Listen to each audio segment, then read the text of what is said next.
We're here in Oakland at the Village, at a site where they're doing a new encampment. They're just doing kind of guerrilla-style buildings, and so this is a piece of property, city-owned property, and so the Village has come together to create these houses here. And so this is Nita B here. We'll be hearing from Nita B. Hello. And so she's the one who's kind of helped to organize all this. And so how many structures are you building? There'll be 11 residential structures and some like Wow, facilities. that's cool. There'll be 11 structures here. That's awesome. And there's already porta potties. That's great. Which we got ourselves. The city didn't. Even Great. though there's money in the city budget to do this across Oakland, they don't. So it's all these volunteers. I'm so impressed with how many volunteers showed up today. I mean, There was it's really 150 yesterday. 150. Yeah. Wow. 150 volunteers came out yesterday. So this is Martin Luther King Day weekend. This is a day of service in the spirit of civil disobedience and direct action. So it's fantastic this is all happening. And so this is what we need to get going on up in Sonoma County, right? There is so much land that's available, and this is so much better than some kind of encampment where you got a bunch of tents thrown all over. You can have some nice structures that are well insulated and durable and don't cost very much. They only cost $2,500 a piece, so that's nothing. And so to have community members all come out and volunteer and pitch in and contribute, that's what it's all about. That's how things get done. And rather than waiting for the government to give us, and you can see what the government is doing. They're giving us small little white boxes that are not insulated and they're not durable, and we can do a whole lot better. So this is very inspiring for me, and I hope that we can get something like this going on in our county. My name is Nita B. I'm the founder and organizer with the Village here in Oakland, and what we're doing today is a guerrilla build. This was an encampment of folks, a curbside community of folks living in their tents, and basically we're replacing tents with, emergency shelter. And we're also going to have a collective kitchen, a solar-powered shower, a washing machine that's powered with a bicycle, and we're putting raised garden beds on 2 locations on this site for folks who, because this site deals with a lot of illegal dumping. And to deter the illegal dumping, we're putting in gardens. Okay. Well, let's check it out. Let's see what's going on. All right. Start over here. Yeah. All right. So this house was actually over on East 12th and 23rd, and the city bulldozed that encampment. That was like a legit village. It was the village's village, and we were building houses there after the city actually was forced. The mayor and administration was forced by city council to give us land because they had already bulldozed another village we did on the other side of town. So this was one of the original houses, and when they bulldozed that village a year ago next week, and we were able to salvage the houses by forklifting them into the encampments that people relocated to. So this has been here now for a year. And the way our houses are designed, shout out to Bobby Quinones, who designed these houses. First of all, they're crisis informed. So we spent 7 months on the streets talking to unhoused folks about what they wanted, what they needed, what they like in an emergency shelter. And so professional builders, they come here and they're like, why does the house this small have 2 doors and 5 windows? And like I said, because it's crisis informed.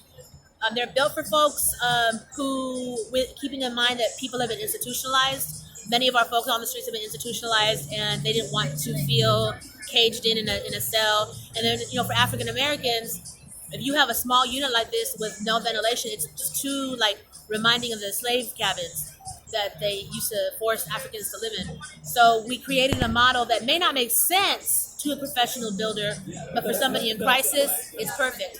And we also did it for a second reason, because there's 2 houses on these models, you can actually continue to attach units like here. So this is the original unit, and then as you see, there's 2 sides that are being attached to it, and that's the way we designed these houses. So this has been here for a year, and then this has been up here for about 5 months. And we built this for someone who also was a resident at the village up the street. and she's a woman.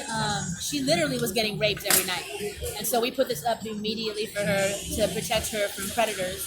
And then we'll go out this way, and I want people to realize that when folks are forced to go the trauma of losing your housing and getting straight into a tent, like you move literally your entire life into a tent. So people come by, or so people who don't know any better, they assume that, oh, this is trash. No, this is what was in their home. Imagine if you lost your home. You wouldn't throw everything away. You would try to salvage what you could, and this is what it looks like. And so we are, trying to create a situation where people actually, there's shelving, there's drawers, there's places people can store stuff in. And so we also believe that this also is helping even house neighbors. Because a lot of people who hate on homeless encampments, they don't like the way it looks. It's very cosmetic. They don't understand what's going on, and it's trash and whatever. Like, this is actually helping those folks who don't want to look at tents, who don't want to look at people's belongings. So this actually is helping everybody by doing this kind of thing. This is another house. These two are different models from the house. The first house that we saw, these are two different models. A little bit different than Brett's. They only have one door in these models. This is where the communal kitchen is going down. The communal kitchen is going to be right here, and this area right here is going to be a patio with a grill and like patio furniture, whatnot. The cob oven. Oh yeah, can you? Will you? You'll sure. bring a cob oven? Yeah. When we're done, we're going to have 11 residential units to house 14 people, including a newborn baby. We'll keep walking.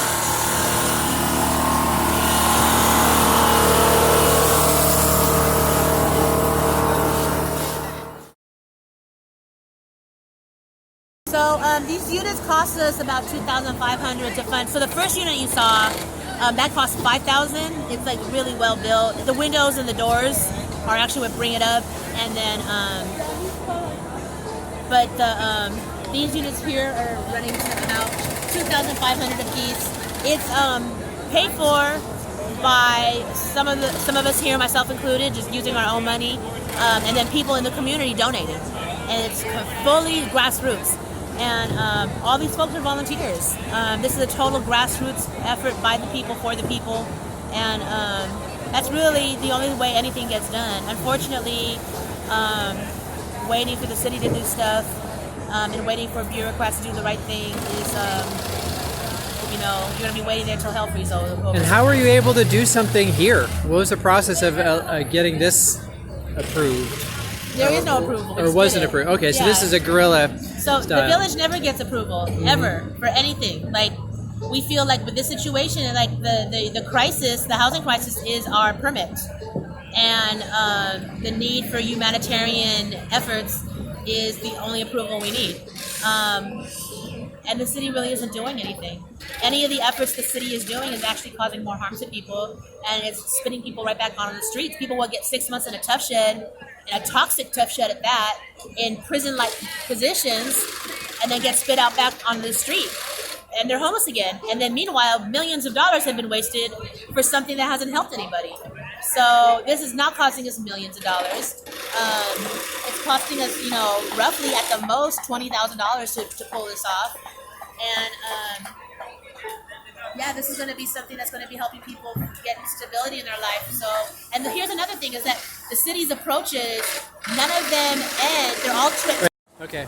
So all the city's approaches, not only are they temporary, but they don't lead into any path or promise to permanent housing. And so, yes, our situation is temporary, but we're actually also working on the permanent housing part. We're purchasing private land to do permanent development. We're working with land trusts to acquire housing for permanence. And so these